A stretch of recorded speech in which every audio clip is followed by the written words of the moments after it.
রাতে শুরু হচ্ছে এবারে পবিত্র হজ যাত্রা। বিশ্বের বিভিন্ন প্রান্তে লাখো মুসল্লির সঙ্গে তাল মিলিয়ে বাংলাদেশ থেকেও ধর্মপ্রাণ মানুষ রওনা হচ্ছেন সৌদি আরবের উদ্দেশ্যে। রাজধানী আশুকোনা হজ ক্যাম্পে আনুষ্ঠানিকভাবে হজ ফ্লাইট কার্যক্রমে উদ্বোধন করবেন প্রধানমন্ত্রী তারেক রহমান। প্রথম ফ্লাইট ছাড়বে রাত 11:30টার দিকে।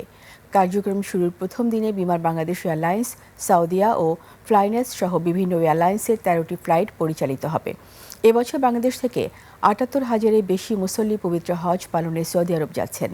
হজ যাত্রীদের সুবিধার্থে সৌদি আরব অংশের ইমিগ্রেশন সম্পন্ন হচ্ছে ঢাকাতেই, যা যাত্রীদের ভোগান্তি কমাবে বলে আশা করা হচ্ছে।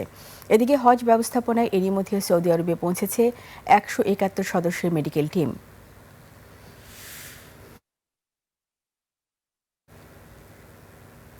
দীর্ঘ উত্তেজনার পর লেবাননে যুদ্ধবিরতি ঘোষণা করেছে ইসরায়েল। তবে ইরান বলছে এটি কোনো সদিচ্ছা নয়, বরং ইসরায়েল যুদ্ধবিরতিতে বাধ্য হয়েছে। এদিকে এই সংকট নিরসনের নেপথ্যে বড় ভূমিকা পালন করছে পাকিস্তান।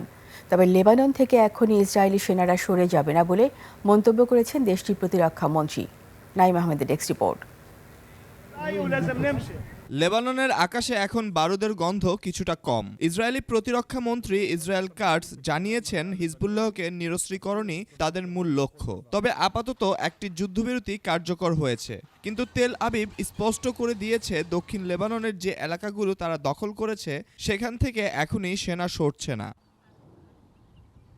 এই যুদ্ধবিরতিকে ভিন্ন চোখে দেখছে তেহরান। এক টেলিভিশন ভাষণে ইরানের প্রেসিডেন্ট মাসুদ পেজেশকিয়ান দাবি করেছেন, শক্তিশালী কূটনীতির মুখে ইসরায়েল এই যুদ্ধবিরতি মেনে নিতে বাধ্য হয়েছে।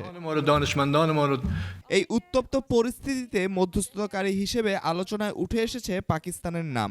কূটনীতিকে সঠিক পথে রাখা এবং ইরানের মর্যাদা ক্ষুণ্ণ হতে না দেওয়ার জন্য ইসলামাবাদকে বিশেষ ধন্যবাদ জানিয়েছেন পেজেশকিয়ান।